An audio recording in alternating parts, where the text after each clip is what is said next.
The following is a presentation from the 9th Annual Humanities Days at Montgomery College. The Human in Humanities, Understanding Ourselves and Others.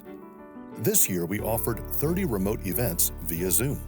To learn more about Humanities Days at Montgomery College and to access other program recordings, please go to this website. So welcome. This is, as you probably remember from the announcement page, a student-led presentation about globalization and about the global humanities. At the beginning, I wanted to start with a simple question about what you know about globalization, or what you think it is. So I wanted to I'm putting in the chat, what is globalization? If you could just take a minute and type in a couple words about what globalization is, just to get us started. And then we'll have the students lead us through a journey of what is globalization and why does globalization matter. So just a few words in the chat area, just if you can type, or if you want to shout out, please, you can shout out. That's also fine. Yes, international trade.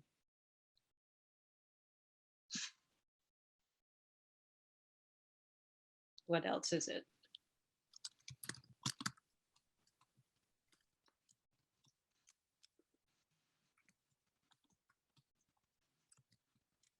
How about why does it matter? Everything is connected. No one country is alone. Absolutely. Thank you. Business process of creating trade with other countries. Absolutely. Connection, smaller and larger world. Yes. The local and the global and the glocal. All of those are things that are important. Integration among people and companies. People appreciating consuming culture from places in the world other than where they live. Yes. Culture and economies coming together. 7 major companies running the entire world. I think I read that. I think that might be true. Increases in the world economy. So we have a good, actually, I think a pretty good start for just what it is and why it's important. It's pretty much everything that we do today, right? So it's business with other countries, that we do things differently because we're global. You know, we eat different foods, etc. So good. Thank you very much for that. So let's go to our students' slides. So what I did was I compiled their slides into a joint PowerPoint. And yes, global interaction, sharing, and exchanges. And business seems to be a big one, and I think that's true. And that's come up a bunch, right? The major companies, the economy, business, all of those things are very important. All right, so I'm going to start our PowerPoint. And we've done this page, so we shan't do this anymore. So now I can't see anyone, of course. Claudia, I know that you and Carlos and Ariel put this part of and maybe Mark, can you guys start us off walking us through the first few slides? Yeah, I'll go ahead and do the first 3 slides, and then everything will fall into part, essentially. Let's just begin. Globalization. What is it? Why is it important? That's why you're here. Do I click on it? Wait, yeah, okay. So the objective are the things you want to keep in mind as we go through the presentation. Understanding globalization, its definitions, different vocabulary, applications of globalization, the significance, examples. And for the end of the presentation, we'll share our personal experiences of what we learned in class, because this is a class sort of presentation. It is our goal to better prepare you for the rest of the presentation and to start connecting the dots. Globalization, what is it? So really on the most fundamental level, bare bones definition, no matter how you slice it, it is human connection.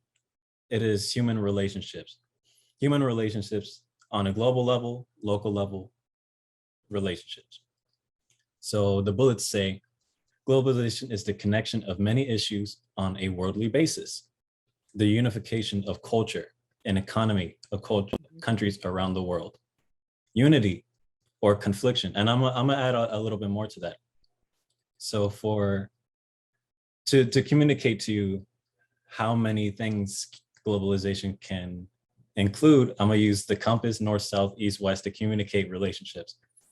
So let's say the north and the south don't like each other. They both want the same resource and they compete. The east and the west has a resource the west wants. So the east is fully or willing to trade and establish relationships that way. Both examples are relationships, but they're different in being either unity or confliction. It's both.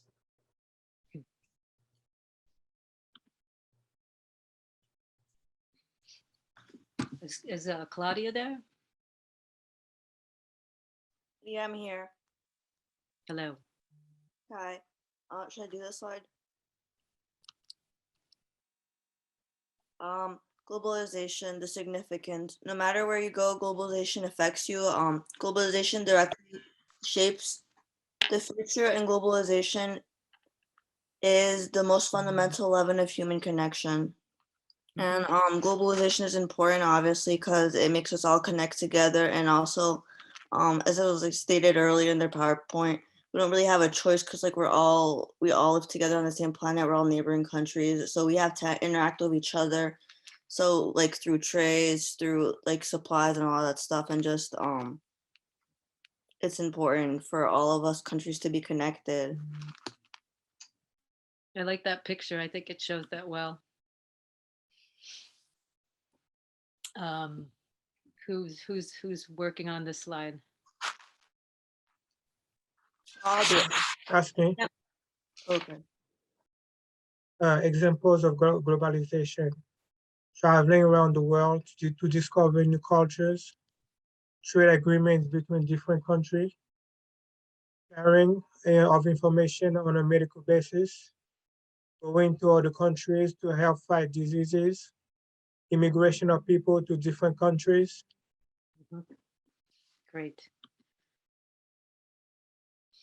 Is Sergio here? Yeah.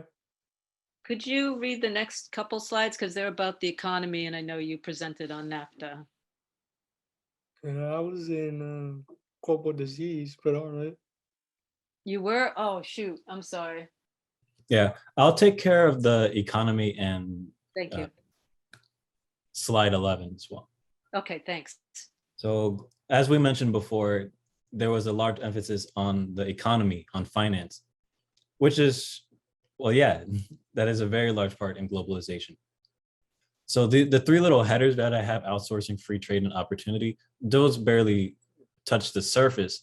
But for the sake of simplicity in the presentation, I just chose those three to talk about, to keep in mind while we think about globalization on an economic basis.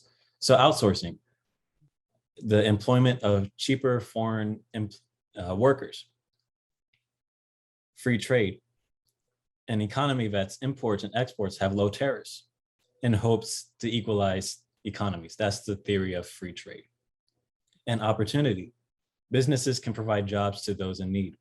So back on the outsourcing, it is both a good and a bad thing. A lot of things about globalization are good and bad things. Everything has a cost. So even though that businesses may be outsourcing cheaper workers, those cheaper workers are actually getting jobs while simultaneously taking away jobs from the more developed country or wherever that business is actually from. There's a cost, there's always a cost to everything. Mhm. And is really highlighted with the economy.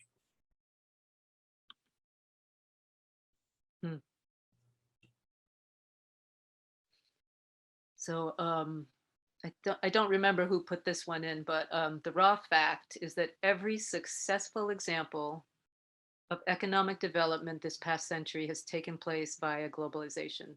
And that's one of the first chapters that we start with. We start with the economy, corporations and outsourcing and things like that.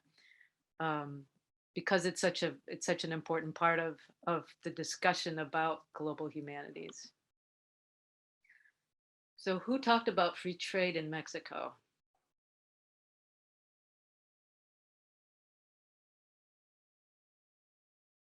Hmm. Okay, that person is not here. There was so the students do presentations called Hit Refresh where they update some of the readings in our book, because our readings, the book has readings, some of which are older. So this student presented on NAFTA, what happened, what was our trade agreement with Canada and Mexico and the US, and then updated it to today. So I see somebody in the chat. Yeah, hit refresh. It is good. I like that too. So the student showed us a slide, like an excerpt about NAFTA, and then like new, like what's happening today, and that was a good segue. So let me close that. So who's working with social? This is slide 11. Yeah, I'll take care of that. Beautiful. Thank you, Carl. As established earlier, globalization is just human connection. Obviously, that can include social aspects. So communication, being able to connect across the world, message someone, information spreading. The internet, you can see stories get caught up on the news. Technology, with technology present, you'll have access to more opportunities. You don't need to leave where this is the biggest example of globalization. Our laptops that we're presenting on, Exactly. So with opportunities, you'll be able to do work. Oh, yeah. Sorry. It's okay. Yeah, with technology, you'll be able to do work anywhere. And it started with trains, really. Yes. Trains and boats. Yeah, boats. That's true, and all of the problems that we're having now with getting goods from place to place. Yeah. So who's doing medicine? Fred, you would like to read this? Or you have a question?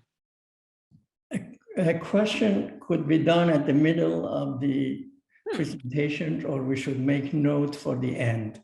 I think maybe make note for the end. That would probably be helpful. You can put it in the chat area actually, and then we can work from there as well.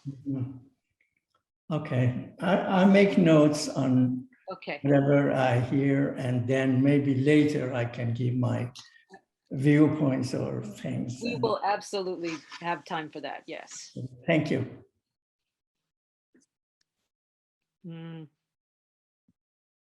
Claudia?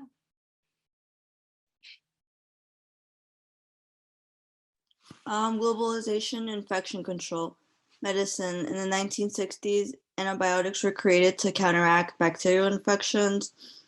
And then the bacteria evolution.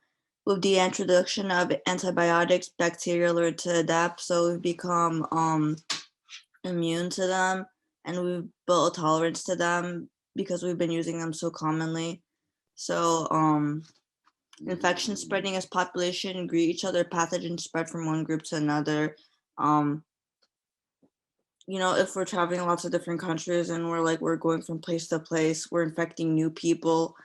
We're bringing in new diseases from different places and whatnot. So that makes sense that with globalization, there's like more disease spreading from like coming from different parts of the world, and also that we're getting resistant to antibiotics because we're using them too much, and because they're finding their way around the medicine, like they're like learning to adapt to our medicine. So those are some issues that we're facing right now.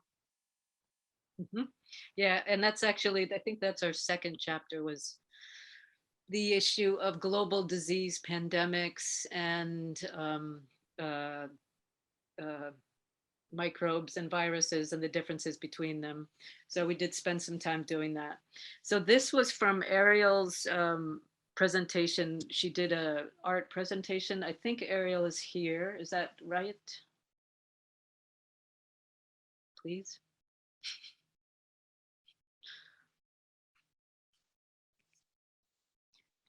Ariel. Yeah, it's true about, you're right, Professor Wall, about we forget that like Montgomery County just dropped the mandate, but of course the college is going to keep the mask mandate. But yes, and traveling internationally complicates it even more. So it doesn't look. I don't. Thank you. So this was her slide, and it was from the 1918 pandemic and Japan. And so this was one of the hit refreshes. So the original was well, 1918, obviously. And then the current issue is of course COVID and our current pandemic. And her look was at like, look how similar we're dealing with the same kinds of things today. We're dealing with the idea that we don't really know how it spread, and then once we learn how it spread, we try to actually wear masks and protect ourselves and then get inoculated. But I love the little figures here of the, in the background, and then the guy not wearing the mask, and all of these things are things that we've witnessed today. I mean, in a completely different time, massively different time, but very similar issues and very similar problems. This was her slide. It was much more beautiful, but I thought the type was very small.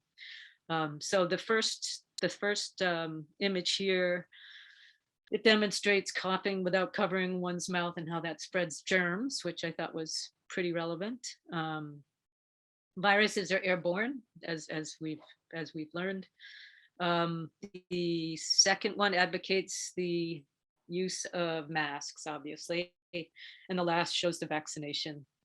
And then on the right side of the slide, these were posters during the 1918 flu. 100 years later, we see a similarity, obviously. People have a reluctance to follow safety measures, which is relatively eye-opening considering that we're in 2020, 2021 now, and we still have similar issues. A different development, so this is something that's different, is that the 1918 flu affected everybody, and here we have more elderly first and fewer young people. So that was a difference there. Little devils, I know, I love that. I love the little devils. All right, so hopefully this next slide will bring another participant to talk about what they see here in terms of global media, globalization of the media.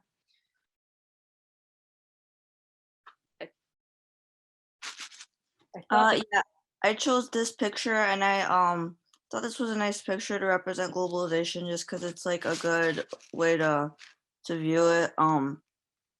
Just because of all you can see, like here, it's like a map of the globe, obviously, and then there's all like these little lines, and it just like it represents how like we're all bouncing from country to country, and like we're all like coming and going places, and how like we're all connected. Yep, absolutely. Thank you. Is Aaron here? Yeah. So One of my biggest topics that I learned about was immigration.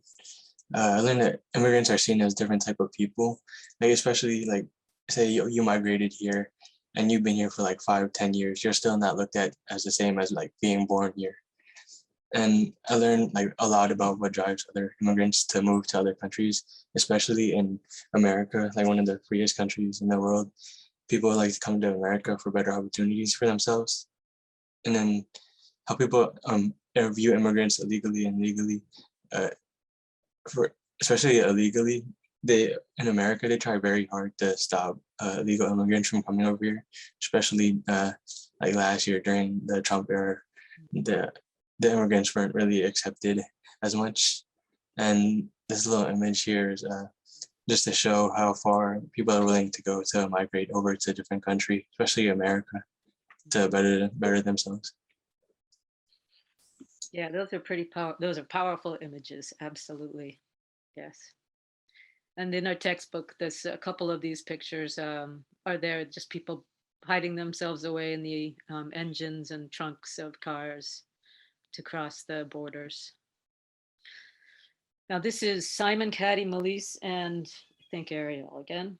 And this is your slide of advantages and disadvantages. So I don't know how you want to run through this. If you can talk us through some of the contents of this. Simon, Kadi, Okay. Melise. So here are some of the advantages of globalization. Transfer of technology, better services, standardization of living, the development of infrastructure, foreign exchange reserves, economic growth, affordable products, and contribution to the world gross domestic product growth rate. And Kadi, Melise.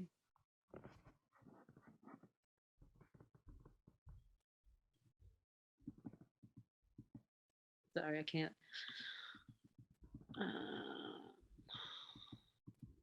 All right. Well, Simon, can you give us the disadvantages as well then, please? Sure. Thanks.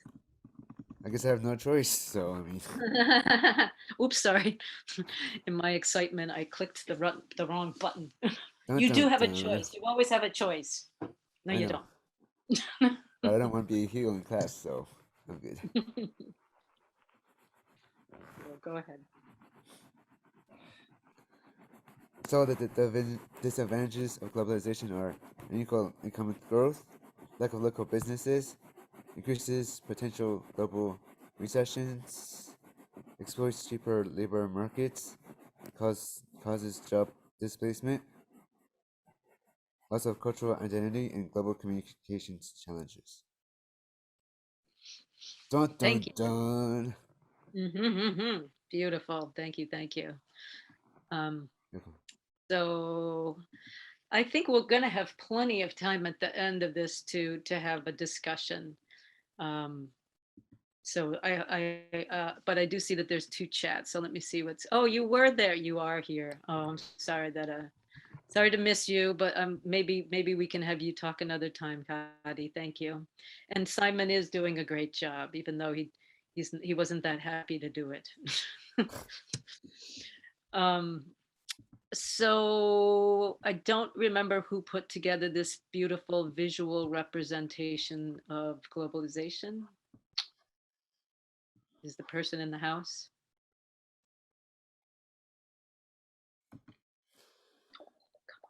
I think it was either Error or Kadi.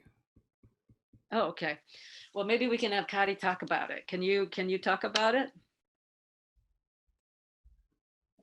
No, it wasn't me. Wasn't you? Okay. It wasn't me. And I think Ariel's not here. I think it was Ariel's, but he's not here, so I mean. No, what is up with that? Sheesh. All right. Well, what do we notice here? We can just. Can I open it up? What do you notice? I noticed a beautiful mural, whatever you call it. You notice what? Old and new stuff. So. Old and new. Yep, exactly. Old and new, definitely. Maps representing Parthenon, cross-cultural art. I think she's an art person. I know she's an art person. And then you have what else? Yeah, good. Thank you. Yeah, how is Occupy Wall Street about globalization, Professor Wall? That is a great question.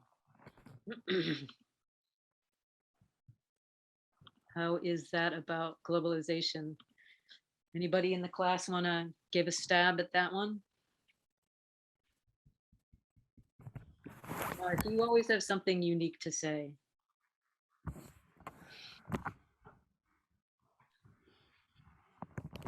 Well, you might have to hang on to that question. How about we save it to the end? So What'd you say, Simon? let's save it to the end. To the end. So. Okay, that's a good idea. And then Professor Benton said that these are all, or the pictures are tradition, unrest, the location and place. Yeah. And then you have the flags, which I think are a pretty interesting representation. I think that's outside the United Nations, I'm pretty sure. All right, so this is from a student in the class, oops, sorry, who's not here right now. And it was about why the class is important to her. Can I have any volunteers in our class to read this? Sure, I can read it. Okay. I value the idea of a tight-knit community very highly. I believe people should work and help each other in order to get what they want. I also value the arts. I believe there should be a balance with the importance of the arts, more technical work, because both are extremely important to the well-being of humans. I believe people should be able to live how they want, and others shouldn't dictate how others decide to live as long as it doesn't hurt anyone.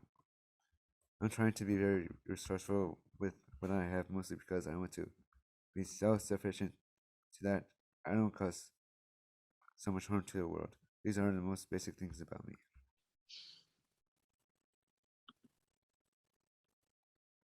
And I guess Melissa's not here today.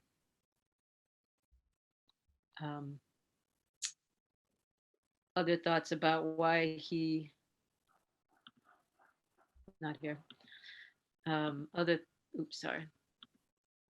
thoughts about why the class is important. He actually drives a Uber, so he oftentimes will come to class in the Uber, and we'll pull over and talk and things like that. But so he was explaining why he was taking the class and what he hoped to get out of it. So most of the time on the weekend, I attend church programs, and I'm taking this course as one common course, and it helps to know the world and activities from different angles, like global health issues, immigration, advantages and disadvantages of globalization, and other topics. And then I think we've got like 2 more slides. This was a presenter takeaway from the Carlos group, I'm pretty sure, and Claudia. Can one of you all read this? Globalization is a fact because of technology, because of an integrated global supply chain, because of changes in transportation. And we're not going to be able to build a wall. We're not going to be able to build a wall around that, Barack Obama. So did you pick this quote? No, I picked the other quote. Okay, so who picked this quote? Was it Carlos? I'm not sure. Okay. No, it was Mark. Yeah, that was me. Oh, so go ahead and speak, please. Why did you pick it? What were you hoping to share? I picked it because I thought Barack Obama is a very influential person.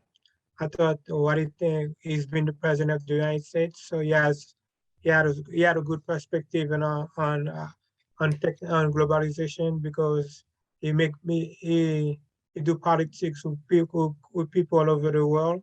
So he has a good understanding of globalization.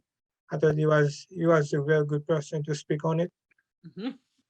Absolutely. Yeah, and he kind of embodies that as well, right? being a mixed, as many as most of us are.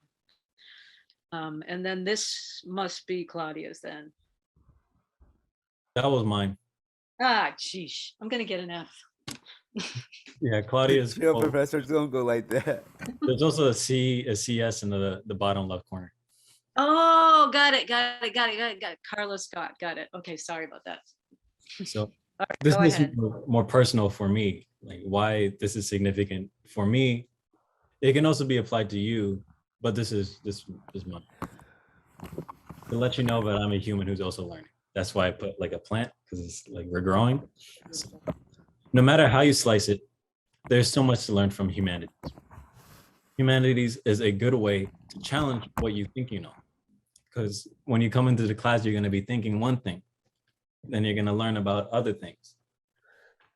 And it's a good way to learn more about the world you inhabit, and so much more to learn. And so you can learn, but there's so much more to learn. It doesn't stop. Yeah, I agree.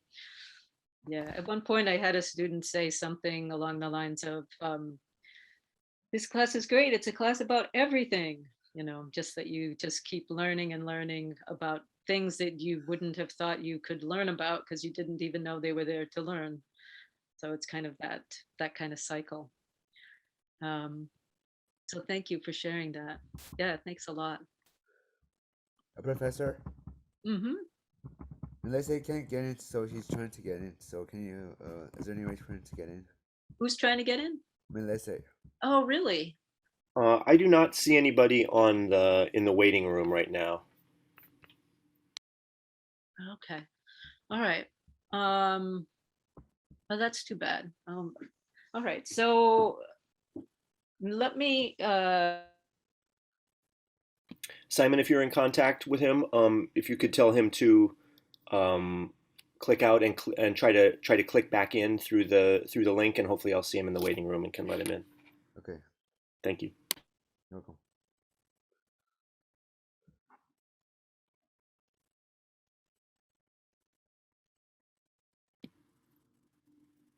Where did Professor Taylor go? And Professor Taylor, you seem to be frozen. I don't know if you can hear me.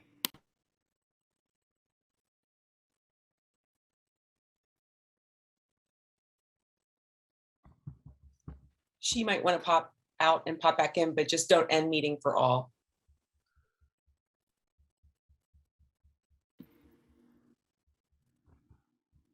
All right. I will try to get in touch with her real quick. Hang on for just a second, folks.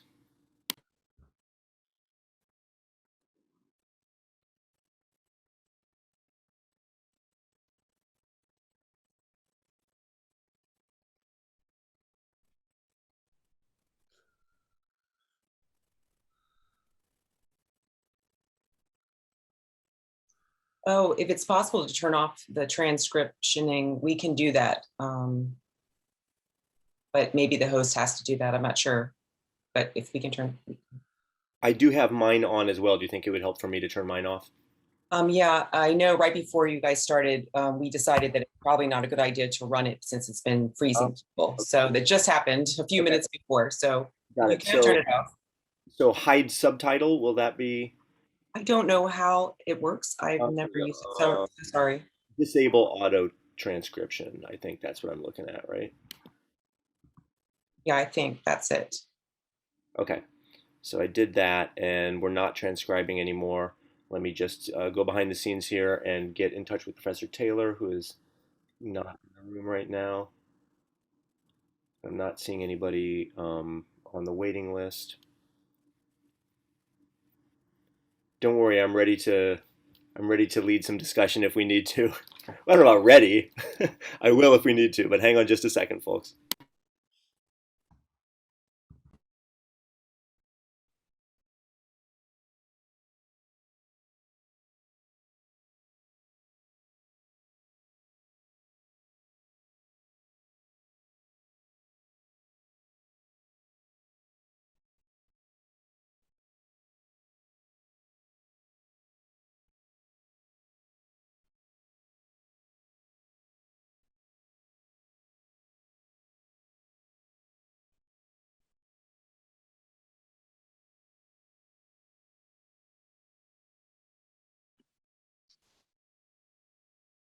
Okay, so sorry about that. I just lost power for a minute.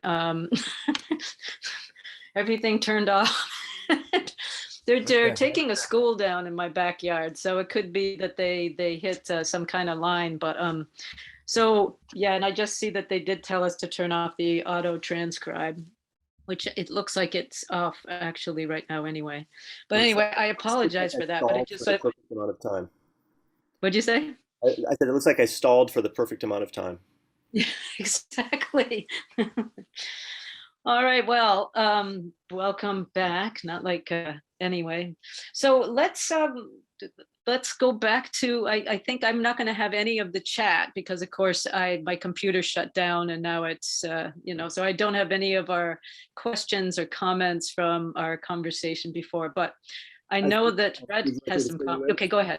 So it looks like since things that you noted, so I had asked how is Occupy Wall Street about globalization? Yes. And after that, Dr. Benton also said that those pictures on the slide were about identity. And then Marc Andre answered my question and said, Occupy Wall Street is about globalization because Wall Street trade all over the world, and they were responsible for the global recession, which spurred the protests. Right.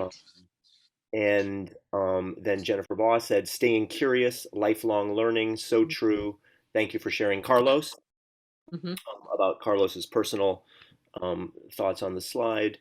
And then after that, it's the chat is about technical stuff. Okay, great. All right.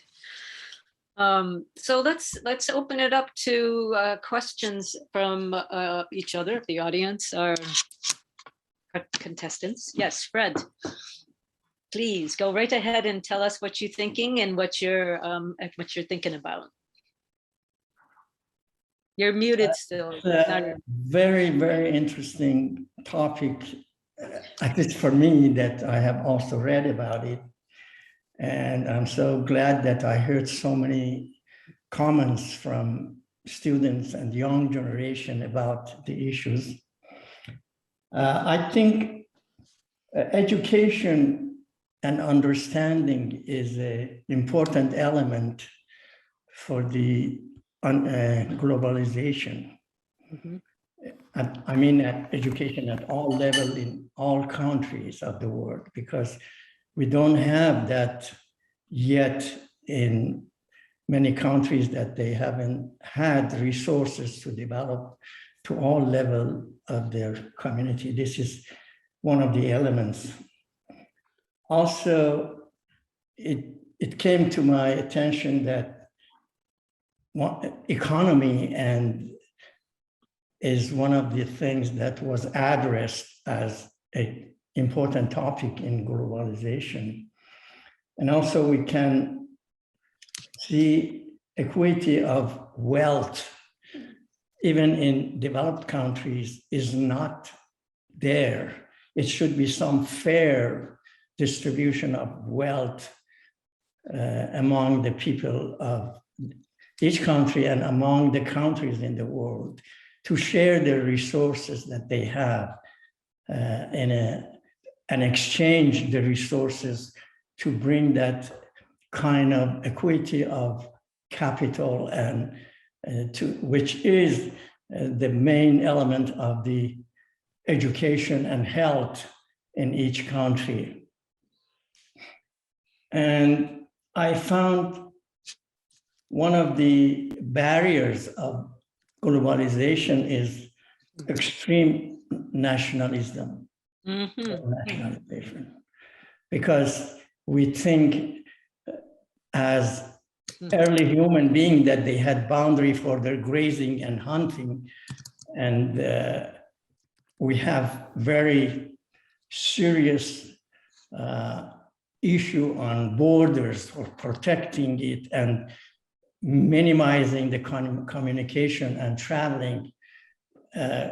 Traveling is very important for every individual to understand the culture of each other and help each other and so on. That's one of the things that came to my mind.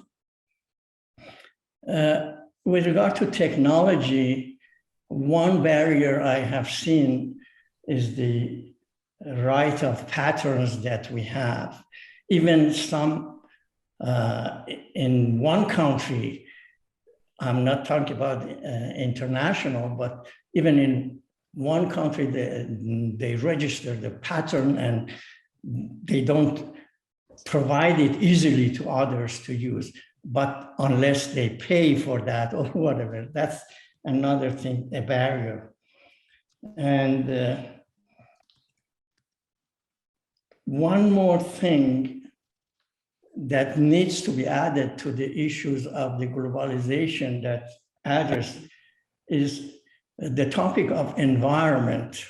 Mm-hmm. All countries should participate in this important of protection of the environment and do their share. Sometimes in developed countries, because of having resources and their lifestyle, they do more pollution than others because we are using more energy and other things than sometimes that underdeveloped country or developing countries, they don't have those. Mm-hmm. Yeah, no, and actually we're gonna we kind of bounce around in this textbook that I have, and that's one of my favorite chapters, but we haven't gotten to it yet. So I kind of wanted to do a sweatshop. Well, I wanted us, the students always seem to be able to connect with the pandemic, you know, surprisingly enough, not surprisingly, you know, and then the economy one is important, in immigration. And then after midterms, we'll move into cultural art stuff, and the environment is weeks. Yeah, it's an incredibly important thing that we haven't actually gotten to talk about yet, and it is a international, global issue. But I like that the point that you started with of the nationalism versus global. You didn't really say versus globalization, but you kind of pointed out that nationalism is a problem. Is that what you were saying? Are you asking? Yeah, well, I was asking you, and then we can move it to other people's questions and stuff. Okay. One other topic that I heard was the unification of culture. Culture is kind of area specific, and the way people are grown with,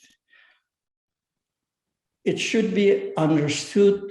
We should understand and we should accept the culture of different regions and different countries and people and respect it.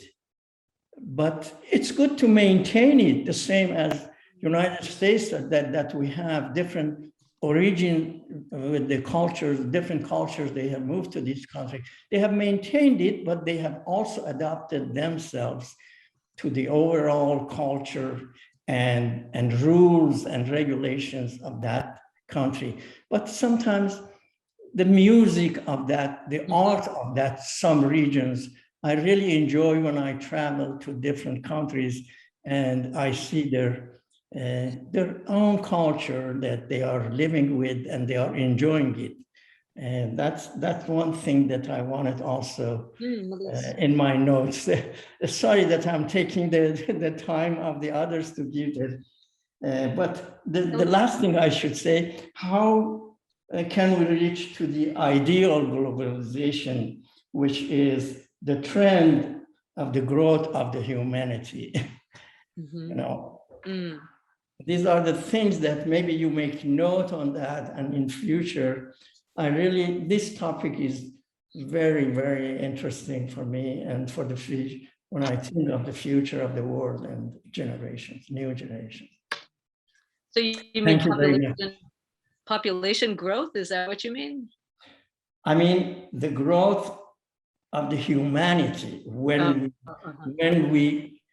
we move toward globalization, that is the trend of our growth of understanding and respecting each other and the human. Thank you. Yes. Like yes, exactly. Like Carlos with the plant. Exactly. Indeed. So other people, thoughts that they want to share or questions they want to throw out to the students that I'm sure we'll have answers for, or just questions generally, things. May I ask a question of the students in the class? Of course. I'm wondering if anybody has encountered any particularly difficult to resolve contradictions about the way they feel about globalization. That sometimes happens to me. For example, something that might be that we might on the surface want to respect in another culture when that is in conflict with cultural values or even laws in another place. How does one resolve that? Or, I mean, that's too big of a question. How does one resolve that? But I'm curious about what kinds of issues you've come up with that have made you go like, oh, I see the point, but actually, oh, I don't know.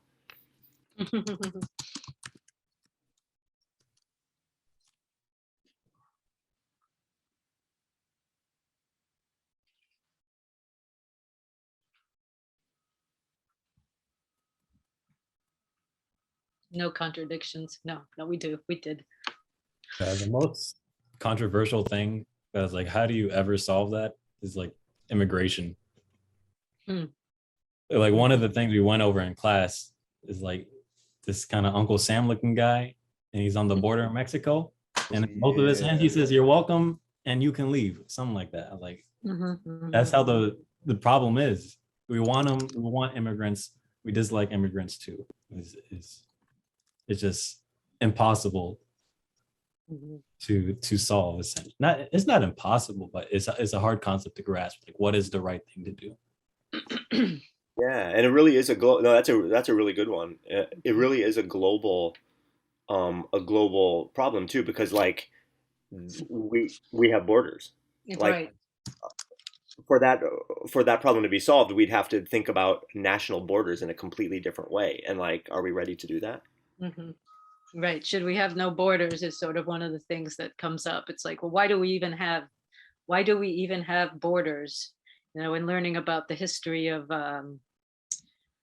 people coming into the country and who's allowed when and why, and then who's not allowed, and how fickle the US especially seems to be in terms of its borders. But yeah, should we, that's exactly it. Yeah, do not enter, and then help wanted. That's the Uncle Sam on the barbed wire fence image. I mean, yes. It's like you can't have both, you can only have one, so. But is that true? No. I don't know. It is perpetually conflicting. Yeah, I think it will be forever. So I think we talked a little bit. Remember, in the very beginning of the class, we talked a little bit about the marriage, the arranged marriage, and the I remember some that. of the stories. I think we had some conversations about those that we were like, well, makes sense for them, but I'm not sure we would want to have that in my, family or whatever, that kind of thing.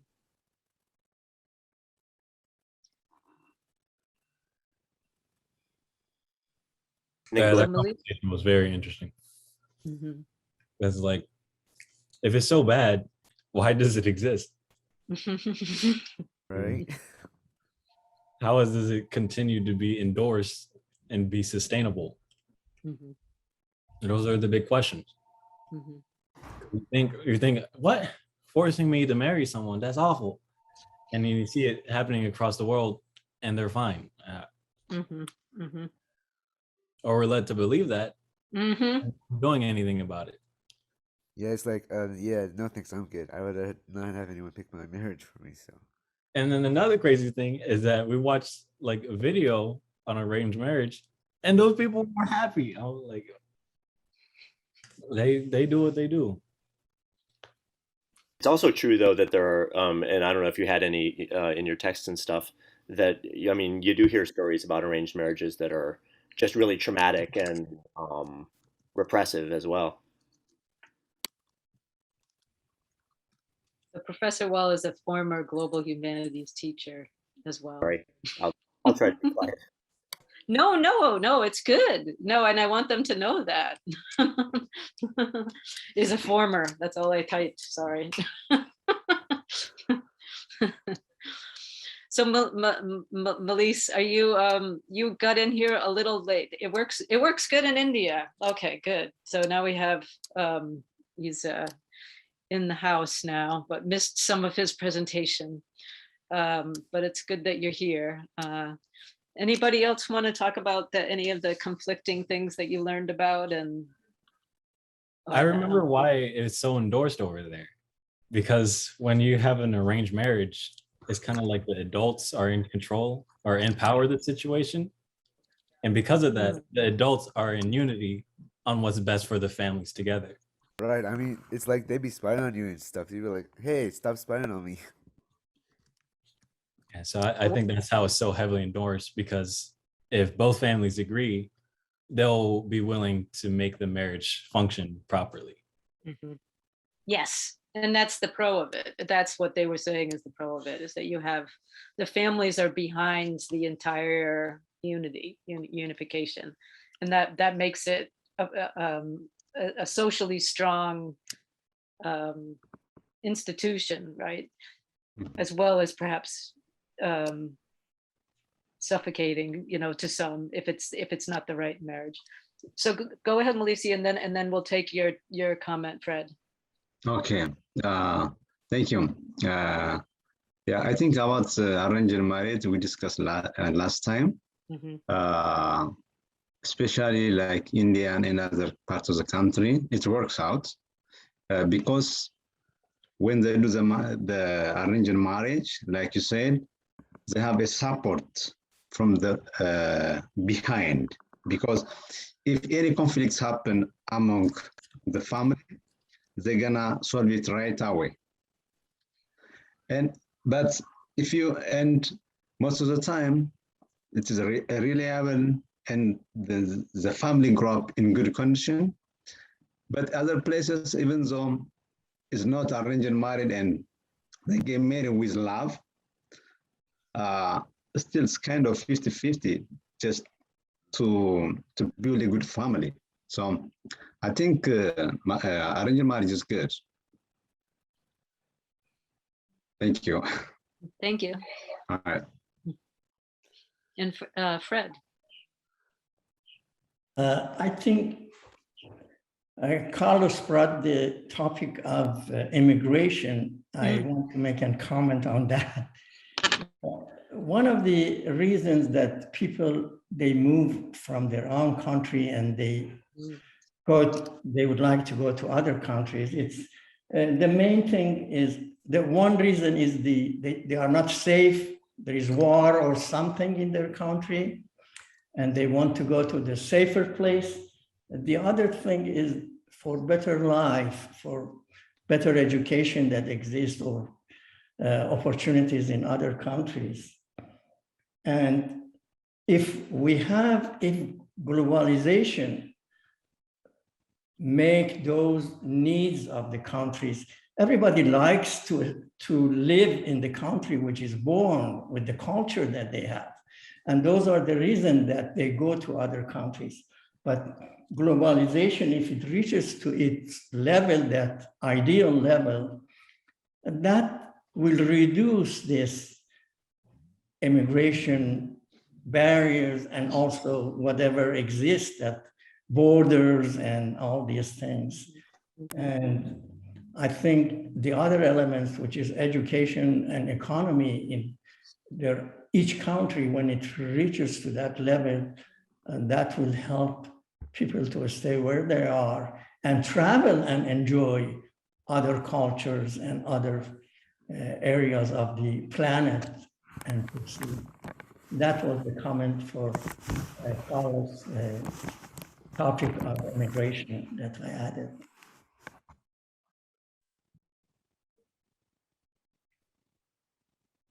Those are good things to think about, though, because I think in a way what you're saying is that the idea is that we do have places, well, we have cultures that are unique, and we don't want just a massive, what they call, McDonaldization, everything becomes the same.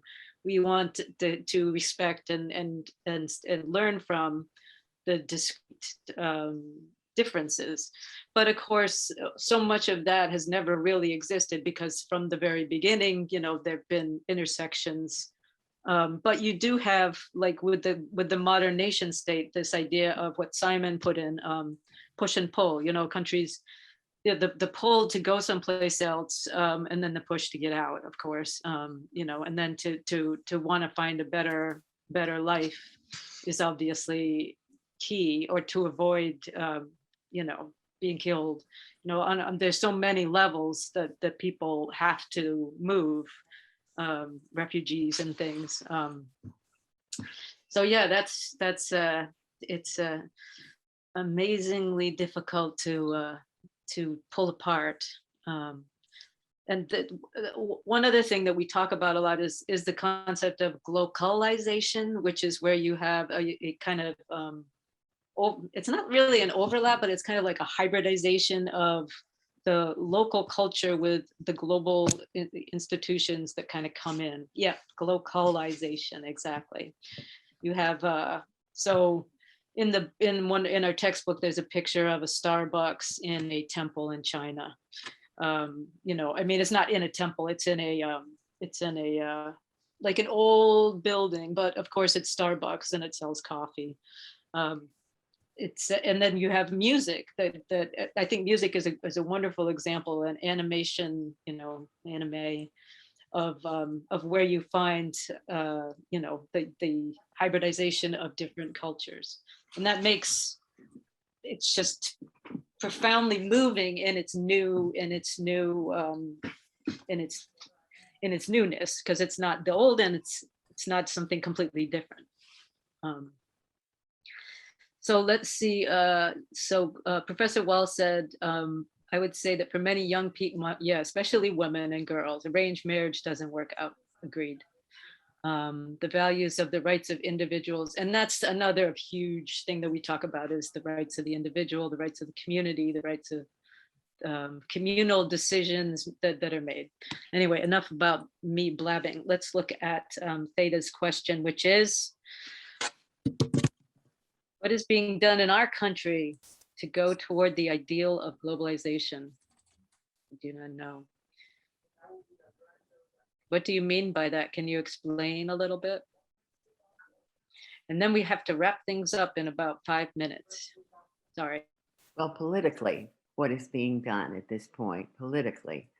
I know some things, but is there a major concern about globalization?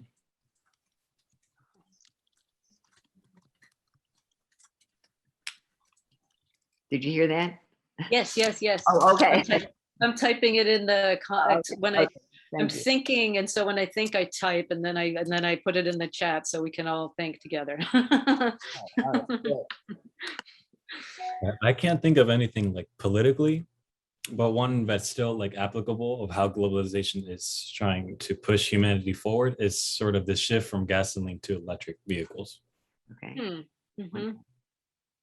Because I heard somewhere that by the time 2035 happens, we should fully integrate to electricity. I don't know how true that is, but that's one thing. That's what came to my mind when I saw that comment. Will it be electric boats by 2035 because we'll be underwater, I wonder? Professor Wall. Whenever I hear those things, though, I'm like, oh, by 2045, our bus fleet will be all electric. I'll be like, oh, okay. That's what he meant there. Oh, no. But that's a really good point, Carlos. And I build on questions I was asking earlier about Occupy Wall Street and stuff. I mean, there are huge global financial interests around the fossil fuel industry. So it's a huge economic disruption to go to electric. Or maybe I'm just assuming that. Maybe it's not. Maybe that people could all do it now. It's just a cultural thing, and I don't know. So Theta, can I ask you, what is your ideal, or what do you think an ideal is for globalization? Well, I heard earlier, I think from Fred, that education, which we're doing now, Mm. And Yes. but to get that across into other countries about all of us being together. Mhm. And right now, some of the countries don't even allow girls to go to Yes. school. Right. So we've got a long way to go. I hope there's a big think tank out there somewhere, and a do tank, because it's good to think about it, but we need to do more. Ooh, Yeah. can I contribute something to that question about what's being done politically? I think I saw, so there was a big push around Democrats getting elected in the last election cycle toward free community college. And I think that now has been taken out of particular Mhm. bills just in the past couple of days. I'm not sure. But you know, when you're asking like about globalization, I mean, and then someone said, look at what we're doing here with education. I mean, seriously, look at Montgomery College. Like it is a really global community here in one place. And if more people could go to community college free, there would be more people from all over the world doing this all the time. And I mean, that's got to help, don't you think? Seems Mhm. like. Absolutely. Yeah, no, and I think actually teaching for me is always a enlightening thing about the way that students in English 101 think are talking about the environment in ways that I would have never conceptualized. You know, like I think sometimes as we get older, maybe, and one of the reasons I like education is that it kind of keeps me constantly shifting my paradigm to different ways of thinking about, you know, about pretty much everything. That ended kind of banally, but it's profoundly, I promise. Um, but yeah, I think yeah, education and learning from each other, and I think Montgomery College alone has has is just instrumental in us learning from each other and taking that learning and going out into the world is what inspires me every day. Yeah. I think this Humanities Week is wonderful for this. For It the is beautiful. It is. It is. It's beautiful. Yeah. So thanks to the people who I know a couple people have already left, but to some of the people that have been putting this together and providing us links and getting us to say the right thing and turn things on. So yeah, so much appreciated. Yeah, people of all ages, people of all classes. Oh gosh, Greg, Professor Wall, you need to put that thing in, sir. You read my mind. Oh, phew. Put it in 3 times. If you, No, I'm kidding. if you would just fill out, it's a really easy survey, and it provides really good feedback for the organizers. But in the chat, there's a SurveyMonkey link where you can talk Just about click on it. what you got from this program. It's super easy. And everybody should do it, even my students, Professor Wall's students, everybody should do it. How we get access to the recorded material of the course? So at the end of the week, the recordings will be put up on the Montgomery College YouTube channel. I didn't know we had one, but I guess we do. So I'll try to find out more about that. And I think, yeah, please fill out the easy. Actually, I know about that. So just to let you know, Fred, it takes a little bit of time to process, and MCTV will be doing that. So it'll be another group processing that. And so it could take a couple weeks. We're hoping it'll be shorter than that, but it will go up on the Humanities Days webpage. And we can send a communication out and let everybody know. So thank you. Thank you. Thank you for that. And thanks for all your emails and help regarding this program, Jennifer. All right. So I think that's it. Thank you very much, students and all peoples. And I look forward to seeing you out in the world. Really seeing you. Not like this. Global Humanities class. That was great. I appreciated your presentation. Thanks so much. Yeah, thanks so much. Appreciate it. Thank you. Thank you. All right. Have a nice day, you guys. All right. Thank you.